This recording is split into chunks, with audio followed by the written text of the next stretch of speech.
Hello traders, this is Ad Zeros and today I'm going to talk about strategy. There are multiple strategies I have, but today I'm going to talk about my gap strategy. There are two components of the gap strategy as a big picture. Either the stock which is gapped up in the morning, either is going to gap and go or is going to close the gap.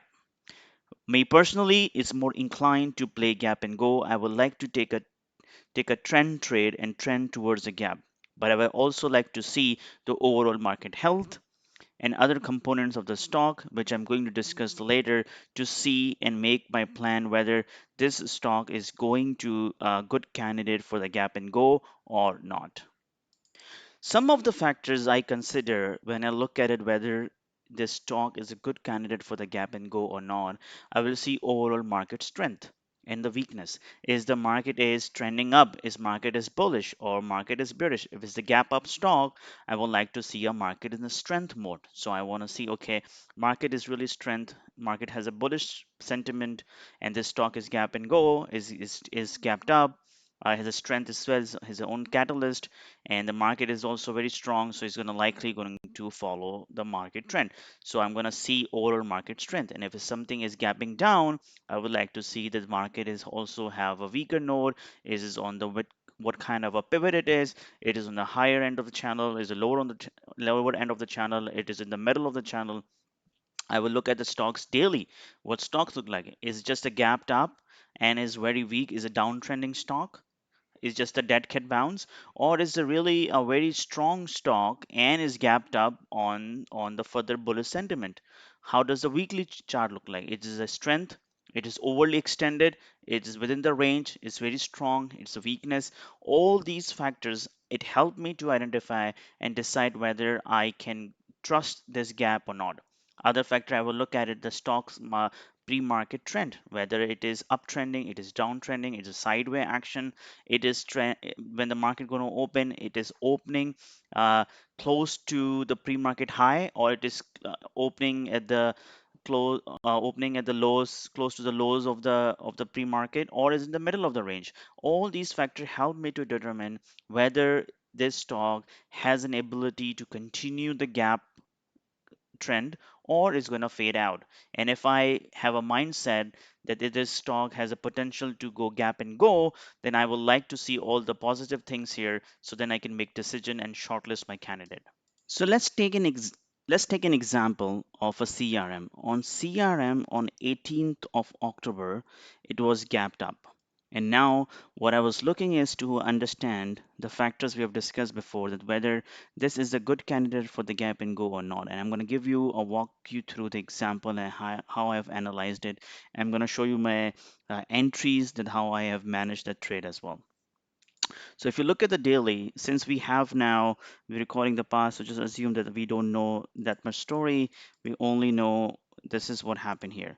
So on the 17th, if you look at it, first thing what I noticed is that the stocks made the is the low of the previous channel, had a nice buying pressure came in and moved back and covered the very bullish sentiment of the last 2 days on October.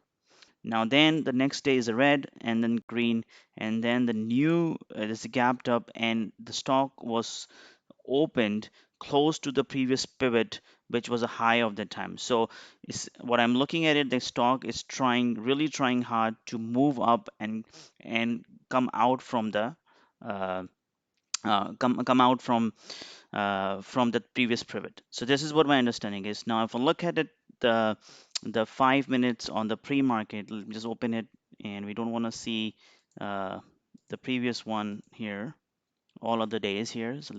So this is a CRM on the 18th morning. So we see is a really nice big backup on the 1 minute, a big candle, and then there is a sideway action.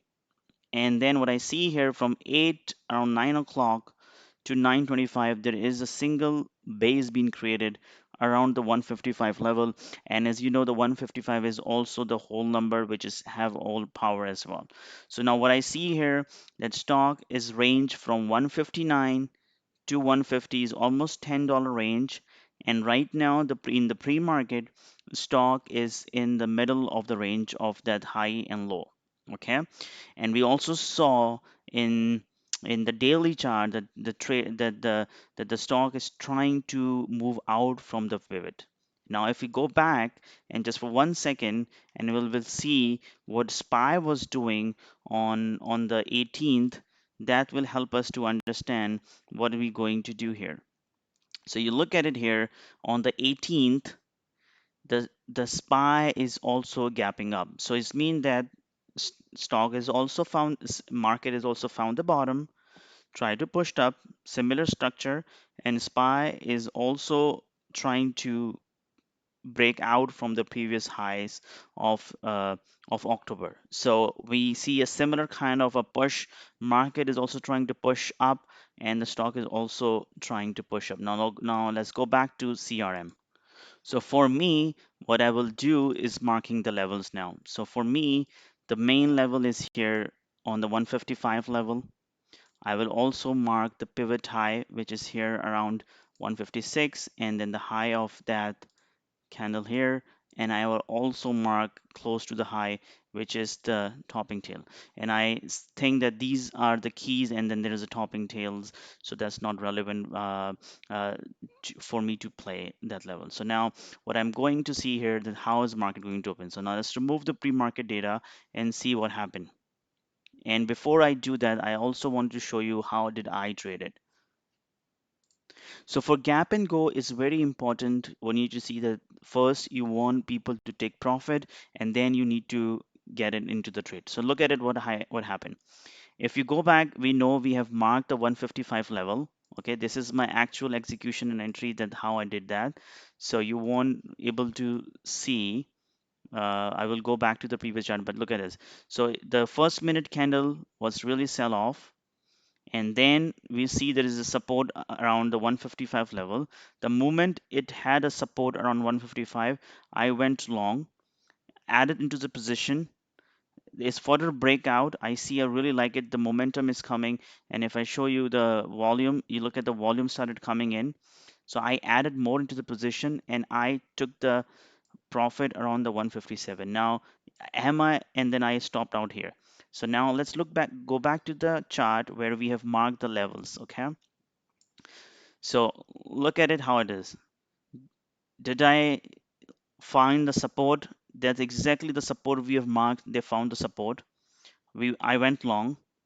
Look at it in the candle, the way it is moving back up. The moment it broke this level, which was the previous high and also pre-market high, I started taking the partials, and I took partial all the way to the 157, which was the level I have marked. And then start sell off, and I stopped out here.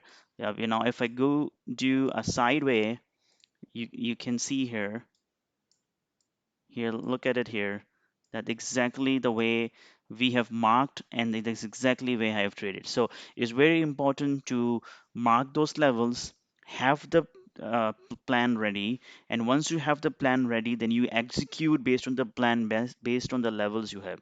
So in a nutshell, what I've discussed here, that if you wanted to be uh, gap and go trader, you need to identify the strength of the overall market, where the stocks is, it is on the low side of the pivot, is high of the or is the middle range, and what is the momentum in the pre-market, what is the trend in the pre-market, what are the support areas, is the stock is opening close to the high, close to the lows, or in the middle of the range, and you find the proper support and resistance, and then you execute accordingly.